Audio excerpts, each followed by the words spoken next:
네. 본문은 이제 그리스도와 함께 세례를 받은 비유 말씀을 통해서 그리스도와 함께 죽고 그리스도와 함께 사는 이 성도의 삶이 그리스도와 연합하는 것이고, 그리스도와 연합하기 위한 성도의 실천적 그 생활에 대해서 말씀을 하고 있습니다. 쉽게 말하면 예수님이 이제 이 사도 바울이 세례라는 말씀을 통해 가지고 세례가 뭐냐 하는 거예요. 세례는 예수님과 함께 십자가에 못 박혀서 내가 죄로 인하여 죽은 것이다, 이것을 상징하는 거거든요. 세례 받을 때 나는 예수님의 십자가에 함께 죽었습니다. 그런데 예수님이 죽으심 후에 살아남은 것 같이 내가 세례를 받을 때 나는 또 예수님의 새 생명으로 나도 살아나는 겁니다. 이것을 상징하는 것이 이제 세례인 것입니다.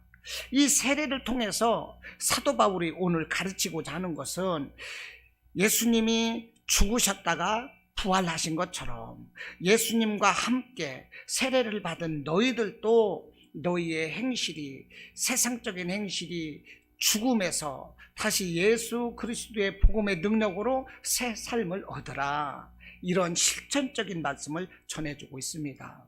어떤 구원적인 교리보다는 이 세례라는 말씀을 통해서 예수님이 죽었다 사심과 같이 너희들도 그리스도에 합당한 그런 삶을 살아라. 세상적인 것으로 인하여 너희는 죽었지만 이제는 다시 그리스도 안에서 살아나는 그런 삶의 모습을 보여라. 이것을 오늘 본문에서 말씀을 하고 있습니다. 자, 오늘 5절의 말씀 보면 이렇습니다.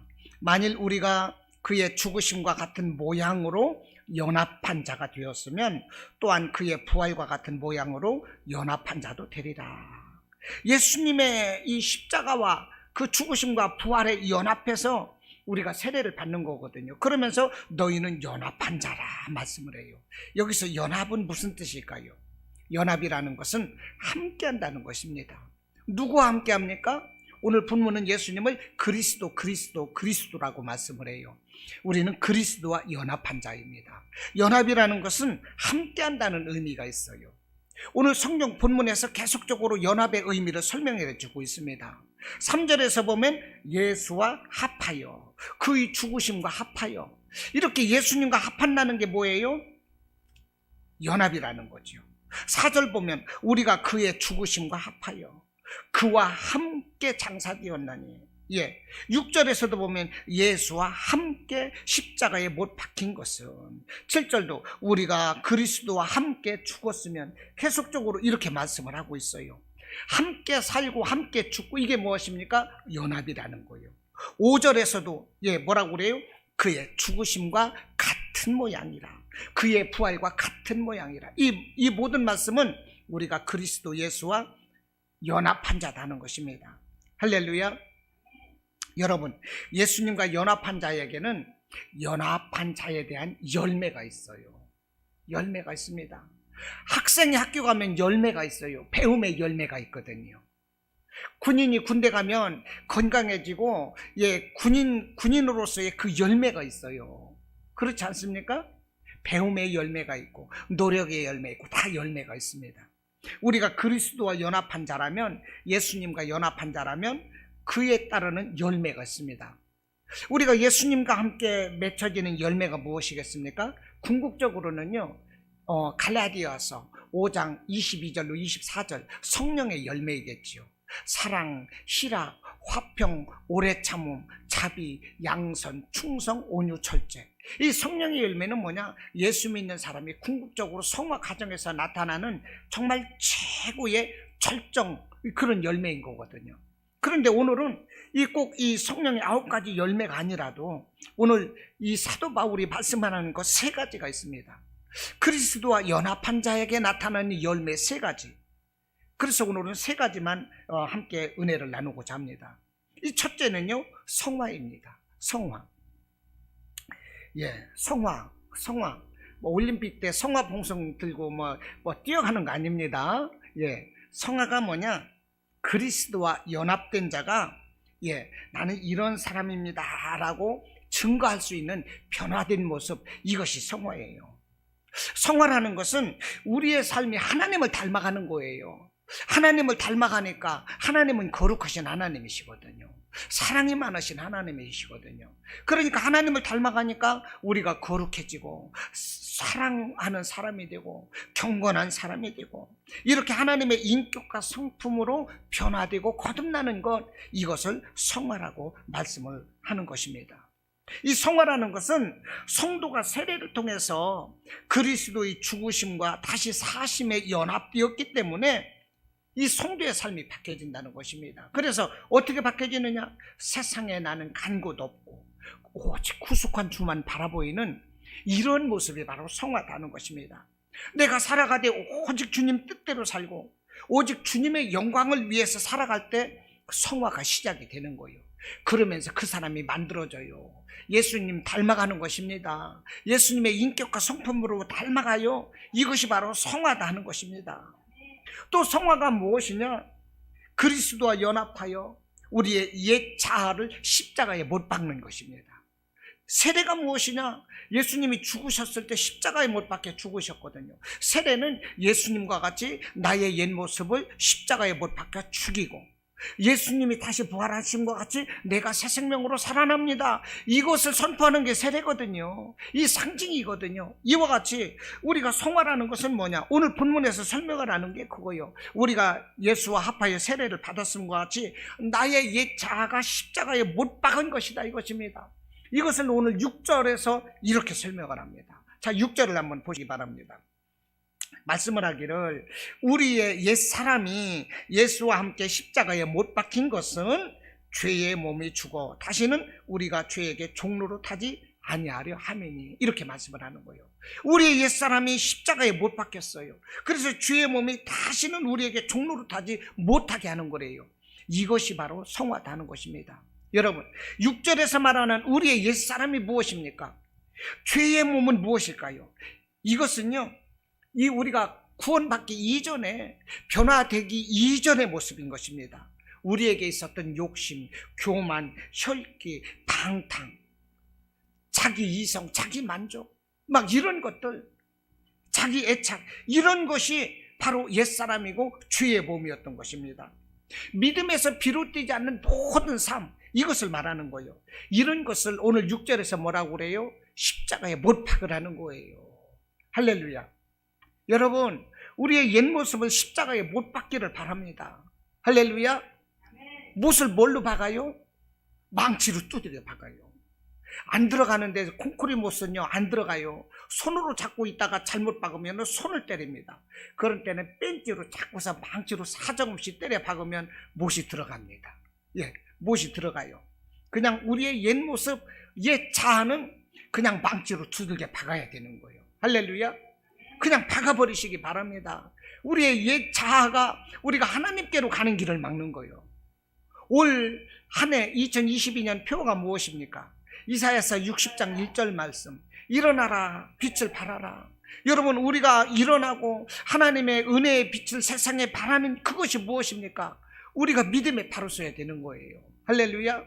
하나님 나 이거 해주세요, 저거 해주세요, 기도해서 응답받고 내가 물질 축복받고 건강 축복받고 이것만이 일어나는 것이 아니에요. 그러기 위해서는 내가 먼저 말씀에 바로 서야 되는 것입니다. 할렐루야. 내가 먼저 말씀의 능력자가 되어야 돼요. 내가 먼저 말씀의 선수가 되어야 되는 것입니다. 말씀의 전문가가 되어야 돼요. 기도의 전문가가 되어야 돼요. 오직 하나님만을 일편단심 사랑하고 오직 하나님께 사로잡힌 그런 종이 되어야 하는 것입니다. 그러기 위해서는 우리의 옛사람을 십자가에 못 박아야 되는 것입니다.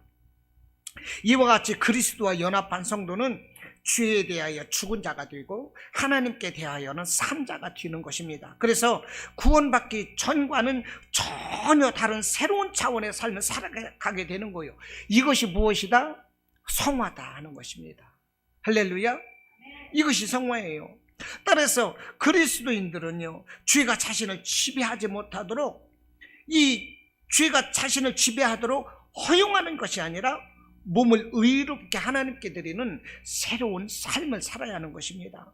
그래서 오늘 우리가 로마서 6장 11절까지 읽었지만 12절로 13절에서 우리가 주님께 드리는 새로운 삶을 위한 자세가 무엇이냐? 12절로 13절 이렇게 말씀을 합니다. 그러므로 너희는 죄가 너희 죽을 몸을 지배하지 못하게 하여 몸의 사욕에 순종하지 말고, 또한 너희 지체를 불의의 무기로 죄에게 내주지 말고, 오직 너희 자신을 죽은 자 가운데서 다시 살아난 자같이 하나님께 드리며 너희 지체를 의의 무기로 하나님께 드리라, 이렇게 말씀을 하는 것입니다. 이와 비슷한 말씀이 또 있어요. 야고보서 4장 8절로 10절 말씀. 그 주제 하나하나를 말씀을 드리면 그래요. 너희는 하나님을 가까이 하라 그럽니다. 너희 손을 깨끗하게 하라. 마음을 성결하게 하라. 너희는 애통하며 울라. 주 앞에서 너희 자신을 낮추라. 이게 무엇입니까? 우리가 성화되는 모습인 것입니다. 할렐루야. 이와 같은 삶의 모습이 저와 여러분에게 있으시기를 축원합니다. 2절 말씀에 보면 죄에 대하여 죽은 우리가, 이렇게 말씀을 합니다. 죄에 대하여 죽은 우리가 어떻게 세상의 모습을 따라갈 수가 있겠느냐, 그거거든요. 죄에 대하여 죽은 우리가, 여러분, 죄에 대하여 죽었다는 것은 더 이상 죄의 영향을 받지 않는다는 것입니다. 죄로부터 완전히 분리되었음을 의미하는 거예요. 죄에 대하여 죽었다는 것은. 여러분, 예수 믿는 모든 사람은 죄로부터 이미 분리된 상태에 있고 더 나아가서 거룩의 삶을 살아가는 것입니다. 할렐루야. 여러분, 죄에 대하여 죽은 우리가 무엇이라고 그랬어요? 죄에 대하여 분리되었다는 것입니다. 여러분, 우리는 죄로부터 분리되어야 돼요. 죄로부터, 세상으로부터 분리하시기 바랍니다. 오늘 자리가 양쪽 두 자리에서 딱 한 자리로 모였네요. 정말 우리는 죄로부터 분리되어서 우리 주님께 모여야 돼요. 할렐루야. 말씀으로 모아야 돼요. 은혜로 모아야 돼요. 주시는 감동, 주시는 교훈에 우리가 모아야 되는 것입니다. 여러분, 분리하시기 바랍니다. 세상으로부터 분리하세요. 세상 욕심, 정욕 이런 것으로부터 분리하시기 바랍니다. 여러분, 세상에 머뭇거리면 안 돼요. 세상에 미련이 남아있으면 하나님 안에서 우리는 일어설 수가 없고 빛을 발휘할 수가 없어요. 세상에 미련 남고 세상에 머뭇거리는 삶은, 이것은 아담과 같이 선악과를 범하는 그런 죄를 짓게 되는 것입니다. 그러므로 여러분, 결단하시기 바랍니다. 딱 끊어버리시기 바랍니다. 세상을 딱 끊어버리세요. 분리하시기를 바랍니다. 할렐루야. 물 한 잔 먹고, 그 다음에 두 번째, 그리스도와 연합한 자에게 나타나는 열매는 죽는 것입니다. 죽는 것. 아니, 새해부터 왜 재수없게 죽으라고 그래? 여러분, 그렇게 생각하지 마시기 바라요. 살고자 하는 죽을 것이요, 죽고자 하는 자는 살 것이다 말씀하였습니다. 여러분, 예수님은요 30세에 공생애를 시작해서 33세에 이제 죽으시고 부활하고 승천을 하셨습니다. 이 예수님의 전 생애를 7대 사역으로 분류할 수가 있어요. 첫째는 뭐냐? 예수님의 탄생입니다. 그 다음에 고난받으셨어요. 그 다음에 죽으셨어요. 그 다음에 부활하셨습니다. 그 다음에 승천하셨고, 이제 앞으로 남은 일, 예수님의 재림이 남았습니다. 예수님 재림 후에는 이 땅에 예수님의 왕국, 이것을 천년 왕국이 이제 세워질 것입니다. 그래서 예수님의 7대 사역은 탄생, 고난, 죽으심, 부활, 승천, 재림, 왕국인 것입니다. 그런데 여러분, 우리 기독교를 다른 종교와 단순 비교할 때, 그 비교할 수 있는 것 중에 가장 첫 번째라고 한다고 보면 무엇인가? 예수께서 부활하십니다 하는 것입니다. 세상의 모든 종교, 모든 종교적인 지도자들도 다 죽었거든요. 그와 같이 예수님도 죽으셨어요. 그런데 예수님은 부활하셨거든요. 여러분, 부활이 무엇 때문에 있는 것입니까? 죽음이 있기 때문에 부활이 있는 거예요. 죽음이 없었으면 부활 자체가 없는 것입니다. 여러분, 예수님의 탄생은 부귀영화를 꿈꾸면서 이 땅에 오신 것이 아니라 고난받으시고 죽으시기 위해서 예수님이 이 땅에 오셨다는 거예요. 죽기 위해서 태어나는 사람은 아무도 없지만 예수님은 죽으시기 위해서 태어나셨어요. 여러분, 사람은 죽음을 기피하지만 예수님은 죽음을 기피하지 않으세요. 예수님은 그 죽음을 위해서 기도하시는 것입니다. 내가 죽어서 온 인류를 구원할 수만 있으면 내가 이 잔을 마시겠나이다. 그러면서 예수님은 그 죽음을 위해서 날마다 기도하셨어요. 죽음을 위해서 기도하셨는데 땀방울이 핏방울이 되도록 기도하실 때 비로소 천사가 나타나 힘을 도왔더라 말씀을 하는 것입니다. 그리고 마침내 예수님은 죽으셨어요. 그 죽으신 예수님을 하늘의 성부 하나님께서 다시 살리셔서 죽음을 이기시고 예수님은 부활하셨다는 것입니다. 여러분, 죽음은 멸망이 아닙니다. 죽음은 저주가 아니에요. 죽음은 끝이 아니에요. 죽음은 다시 시작인 것입니다. 예수님의 죽으심의 이 놀라운 은혜, 정말로 이 위대한 업적을 빌립보서 2장 6절로 11절에서 이렇게 말씀을 합니다. 그는 근본 하나님의 본체시나 하나님과 동등됨을 취할 것으로 여기지 아니하시고 오히려 자기를 비워 종의 형체를 가지사 사람들과 같이 되셨고 사람의 모양으로 나타나사 자기를 낮추시고 죽기까지 복종하셨으니 십자가에 죽으심이라. 이러므로 하나님이 그를 지극히 높여 모든 이름 위에 뛰어난 이름을 주사 하늘에 있는 자들과 땅에 있는 자들과 땅 아래에 있는 자들로 모든 무릎을 예수의 이름에 꿇게 하시고 모든 이름으로 예수 그리스도를 주라 시인하여 하나님 아버지께 영광을 돌리게 하셨느니라. 이렇게 말씀을 하는 거예요. 그는 본체 하나님이시거든요. 그런데 나는 하나님과 동급이야 이렇게 여기지 않았다는 거예요. 그 하나님의 자리를 비워 종의 모습으로 사람들로 오셔서 고난받으시고 죽기까지 복종하셨어요. 그래서 십자가에 죽으셨어요. 그 예수님을 하나님께서 살리셔서 그리고 승천하셨고 그 죽기까지 순종하신 예수님을 우리 성부 하나님께서 지극히 높여서 모든 이름 위에 뛰어나게 하셨어요. 천하 우주 만물 모든 사람들이 예수 이름 앞에 무릎을 꿇고 예수의 이름을 부르며 주님으로 시인하게 하셨다는 것입니다. 예수님의 이와 같은 놀라운 업적이 어디에서 비롯된 것입니까? 그의 죽으심인 것입니다. 할렐루야. 오늘 로마서 6장에서 예수와 연합하여 맺게 되는 열매가 무엇입니까? 첫째는 성하고 둘째는 죽음이라는 거예요. 예수님이 죽음으로 이와 같은 업적을 이루셨다는 것입니다. 그러므로 우리도 예수님과 연합한 자라면 죽어야 한다는 거예요. 할렐루야. 세상적인 것으로부터 우리가 죽어야 되는 것입니다. 오늘 4절 여러분 아멘이 없으신가 보니까 죽음은 싫은가 봐요. 예, 그렇지 않습니다. 우리가 세상적으로 죽어야 하나님의 놀라운 은혜로 살아나는 거예요. 4절 상반절을 보겠습니다. 뭐라고 말씀을 하십니까? 우리가 그의 죽으심과 합하여 세례를 받음으로 그와 함께 장사되었나니 그랬어요. 이 세례가 무엇인가? 그리스도와 연합하여 십자가에서 죽고 그분과 연합하여 새 생명을 얻게 되는 것을 상징한다 말씀드렸지요. 이 세례를 받는 자는 그리스도의 죽음과 연합하여 자신도 온전히 죽음을 경험해야 된다는 거예요. 그것이 4절 상반절에서 그와 함께 죽어서 장사되는 것이다 이렇게 말씀을 하는 것입니다. 여러분, 우리가 세례를 다 받았어요.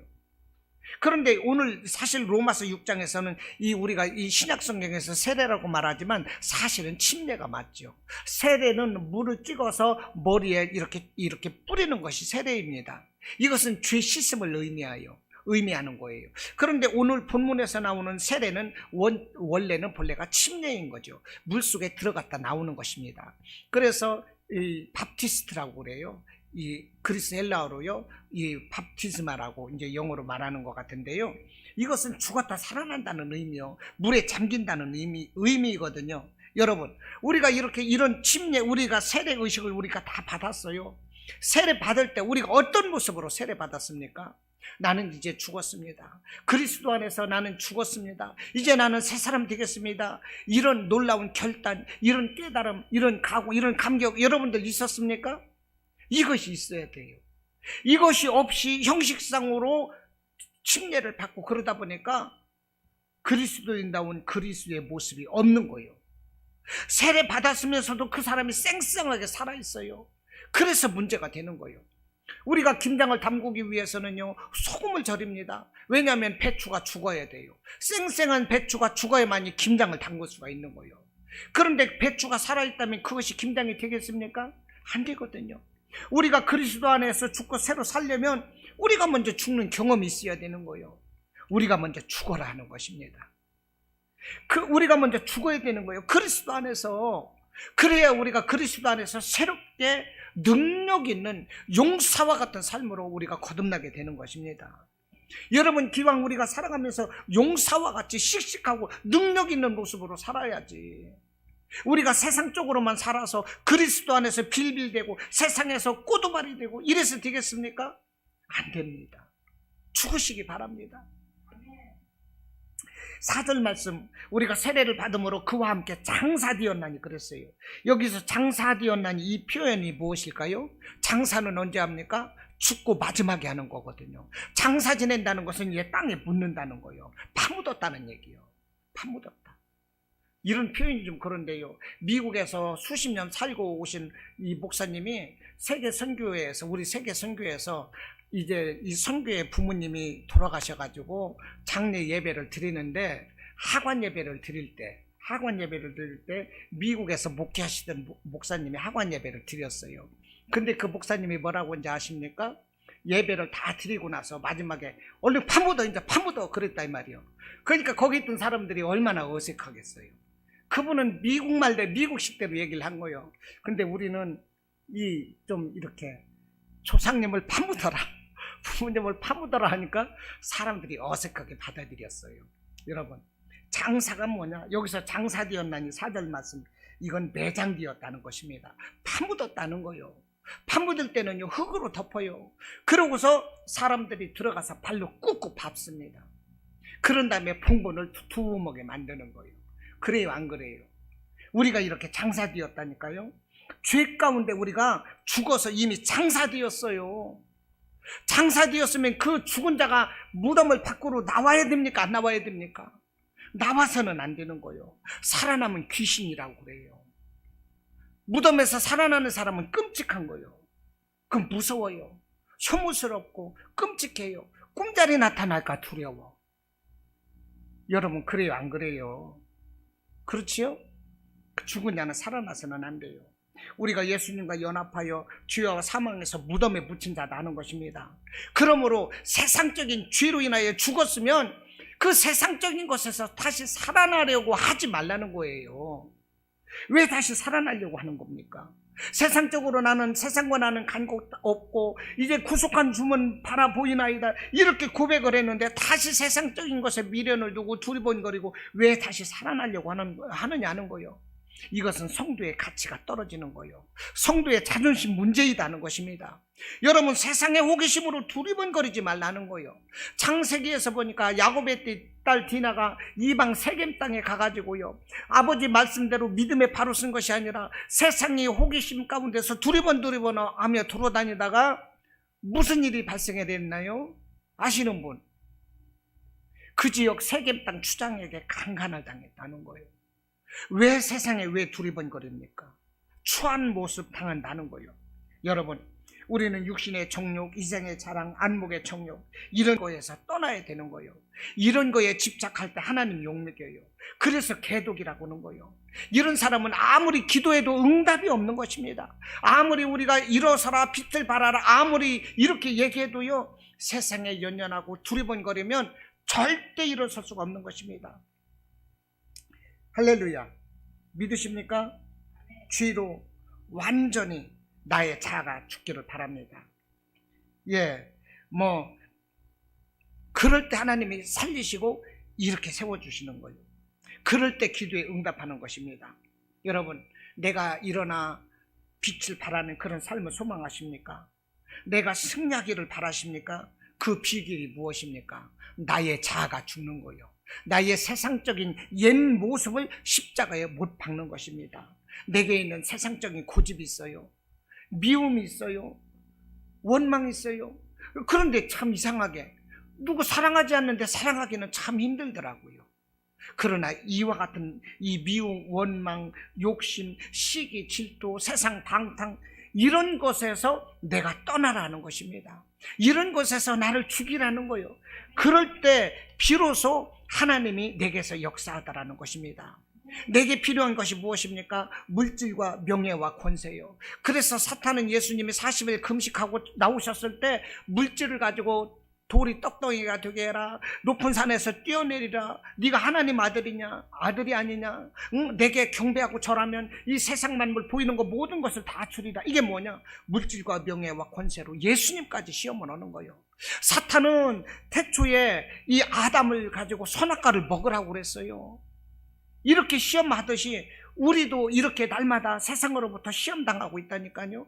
그러므로 그 세상적인 시험을 이기려면 우리가 먼저 세상적인 것으로부터 죽어야 되는 거예요. 할렐루야. 예수님의 능력 받기를 사모합니까? 예수님의 복 받기를 사모하십니까? 하나님 주시는 은혜로 여러분들 올 한 해 일어서기를 원하십니까? 그러시면 여러분들 먼저 죽으시기 바랍니다. 완전히 죽기를 바랍니다. 십자가에 나의 옛 모습을 못 박아 버리시기를 주님의 이름으로 축원합니다. 세 번째, 그리스도와 연합한 자에게 있어서는 이제 새 생명으로 부활하라는 거예요. 저는 여태까지 죽어라 죽어라 그랬어요. 근데 여기서 부활이라는 말씀을 안 하면 서운하실 것 같아요. 그런데 실제로 성경 말씀에도 이제는 죽었으니 너희는 다시 살아나 부활하라 이 말씀을 하고 있어요. 왜냐? 예수님이 죽으셨거든요. 그런데 예수님이 살아나셨어요. 그러므로 예수와 연합해서 우리가 죽었으면 하나님이 우리를 살리시거든요. 그러므로 우리는 하나님의 은혜로 다시 살아나야 하는 것입니다. 할렐루야. 다시 살아나시기 바랍니다. 예, 절망에서 살아나시기 바라요. 가난에서도 살아나시기 바라요. 질병에서도 살아나시기 바라요. 마음의 고통과 근심 가운데 그 모든 것 가운데서 다시 살아나는 부활의 역사가 있으시기를 주님의 이름으로 축원합니다. 아멘. 8절 말씀에 보니까, 오늘 8절 말씀 보니까 뭐라고 하십니까? 만일 우리가 그리스도와 함께 죽었으면 또한 그와 함께 살 줄을 믿노니 그랬어요. 그리스도와 함께 죽었으면 다시 살 줄을 믿는다는 것입니다. 4절 말씀도 뭐라고 하십니까? 아래서 두 번째 줄부터 죽은 자 가운데서 살리심과 같이 우리로 또한 새 생명 가운데서 행하게 하려 함이니라. 우리가 먼저 그리스도 안에서 죽었으면 다시 살리신대요. 5절도 말씀을 하는 거예요. 예, 만일 우리가 그의 죽으심과 같은 모양으로 연합한 자가 되었으면 또한 그의 부활과 같은 모양으로 연합한 자도 되리라. 또 8절도 말씀을 하는 거고 8절 이후에는 계속 다시 살 것을 말씀을 하고 있습니다. 여러분, 그리스도와 함께 죽었으니 이제는 그리스도와 함께 이제 부활하시기를 바랍니다. 여러분, 아까 말씀드렸어요. 그리스도와 함께 죽는 것은 끝이 아니라 생명의 시작이라고 그랬습니다. 그리스도와 연합된 성도들은 그리스도의 대속 죽음을 통해서, 대속 죽음이 무엇입니까? 우리의 죄를 대신해서 죽으신 거예요. 우리의 죄값을 갚으시고 죽으신 거예요. 그것이 대속 죽음입니다. 그러므로 우리는 형벌에서 이제 해방되었을 뿐 아니라 새 생명의 삶과 궁극적인 승리가 이제 보장된다는 거예요. 여러분들 믿으시죠? 아멘입니까? 그러므로 여러분도 삶의 부활이 있으시기 바랍니다. 예수 안에서 다시 일어나십시오. 여러분의 한계를 극복하고 힘차게 일어서시기를 바랍니다. 마태복음 9장에 보니까 세리마태가 예수님이 부르셨어요. 세리마태는요, 온갖 욕심 가지고 사람들에게 그냥 막 착복을 하고 세금을 많이 걷어서 자기 욕심만 부리는 자였기 때문에 사람들로부터 정말로 지탄받는 사람들이었어요. 인격 없는 사람, 양심 없는 사람, 정말 때려 죽이고 싶은 사람, 이것이 세리였어요. 못돼 먹은 사람이었어요. 그런데 세리를 예수님이 부르시자 그 세리가 즉시 일어나서 예수님을 따르면서 자기와 같은 세리들을 다 부릅니다. 죄인들을 부릅니다. 그러면 막 잔치를 부르는 거예요. 예수님이 나를 부르셨어. 나는 너무 기뻐. 내 삶은 이제 다시 사는 삶이 되었어. 나는 이제 세리 같은 거 안 할 거야. 세상적인 욕심 다 버렸어. 물질, 명예, 권세 다 버렸어. 이제는 예수님만 따라 살 거야. 이것을 선포하는 거예요. 그러면 예수님을 자랑해요. 그리고 그가 예수님의 복음을 전하다가 마지막에서는 에티오피아에서 복음을 전하다가 순교까지 합니다. 여러분, 마태의 삶이야말로 세상적인 삶에서 하늘의 신령한 삶으로 다시 사는 부활의 역사다는 거예요. 이와 같은 부활의 역사를 여러분들 체험하시기 바랍니다. 세상적인 것이 아무리 화려해도 우리 예수님 주시는 은혜를 한 번만 느껴보기만 하면, 예수님의 은혜를 한 번만 체험하고 맛보기만 하면 세상적인 것은 아무것도 정말 비교할 수가 없는 거예요. 할렐루야. 여러분, 니고데모가 요한복음 3장에서 예수님을 찾아왔어요. 예, 높은 사람입니다. 국회의원과 같이 높은 사람이에요. 근데 예수님께 찾아와서 예, 그 삶에 그 지혜를 얻을 때 예수님이 사람이 거듭나야 된다고 그랬어요. 하나님의 말씀으로 거듭나라고 그랬어요. 그래서 이 니고데모는요, 그의 삶이 변화가 됩니다. 예수님의 가르침에 따라 변화되는 거예요. 그는 세상적인 이 높은 지위를 가지고 살아갈 망정 그의 오직 관심과 그의 소망은 오직 하늘나라, 오직 예수님의 말씀이 그 안에 있었어요. 그래서 그는 예수님이 죽었을 때도 자기의 지위, 자기의 체면, 명예 이런 것에 연연하지 않고 예수님께 나타나서 예수님의 장례를 힘껏 돕는 그런 사람이 되었어요. 그가 얼마나 감격 가운데 살았을까요? 그는 예수님 만난 정말로 기쁨과 감격으로 살았다니까요. 여러분, 예수님 만나는 감격이 있길 원합니다. 2012년 한 해는 예수님으로 인하여 나의 가슴이 벌렁벌렁 뛰고 날마다 기쁘고 그냥 흥얼흥얼 콧노래가 나오고, 여러분 이런 삶이 되기를 바랍니다. 그럴 때 내게 엔돌핀이 막 생겨나고 질병도 치료되는 거예요. 문제 같은 건 아무것도 안 해요. 예수님께서 다 위로해 주시고 다 힘을 주시고 이겨낼 수 있는 지혜를 주시는 거예요. 나는 작은 그릇, 토기 그릇 같은 질그릇에서 나는 하나님이 쓰시는 금그릇, 은그릇과 같이 정말로 위대한 존재로 나는 변화된다는 것입니다. 할렐루야. 이와 같은 삶의 은혜가 있으시기를 축원합니다. 고린도전서 5장 17절로 말씀을 합니다. 그런즉 그리스도, 누구든지 그리스도 안에 있으면 새로운 피조물이라. 이전 것은 지나갔으니 보라 새 것이 되었도다. 이렇게 고백을 해요. 여러분, 예수 안에서 이전 것은 지나가고 새로운 것으로 거듭나는 역사 있길 바랍니다. 이것이 바로 부활인 거예요. 할렐루야. 날마다 예수님 안에서 기뻐 뛰며 주를 보겠네. 이와 같은 삶, 이게 부활인 거예요. 예수님 안에서 항상 감사한 거. 사람들이 저거 또라이 아니야? 저거 왜 그렇게 웃고 다녀? 저거 실성했나? 이런 것이 바로 기쁨인 거예요. 할렐루야. 세상 눈치 보지 말고 내 소신대로 예수님 주시는 은혜 안에서 살아가는 거 얼마나 기뻐요. 누구 눈치 안 봐요. 예, 내가 하고 싶은 대로 할 수 있어요. 예수님이 주시는 자유함인 것입니다. 이런 부활, 다시 거듭남의 삶의 역사가 있길 바랍니다. 5절 말씀을 보면 그렇습니다. 5절 말씀, 만일 우리가 그의 죽으심과 같은 모양으로 연합한 자가 되었으면 또한 그의 부활과 같은 모양으로 연합한 자도 되리라 그랬어요. 여기서 이 5절 말씀, 이 연합이라는 것이 무엇이냐? 저는 아까 이제 연합은 함께하는 것이라 말씀드렸는데, 이 5절에서 연합이라는 말은 접목되다 또는 합해진다라는 의미로도 이해할 수 있다는 것입니다. 여러분, 이것은 무엇입니까? 이전까지 연합되었던 죄와 사망을 주는 그 사탄과의 연합을 끊는 것입니다. 그리고 의와 생명의 주인이신 그리스도와 새롭게 접붙임되어서 새 생명 얻는 것, 이것이 바로 연합이라는 거예요. 새로이 접붙임되는 것입니다. 새로이 합해지는 거예요.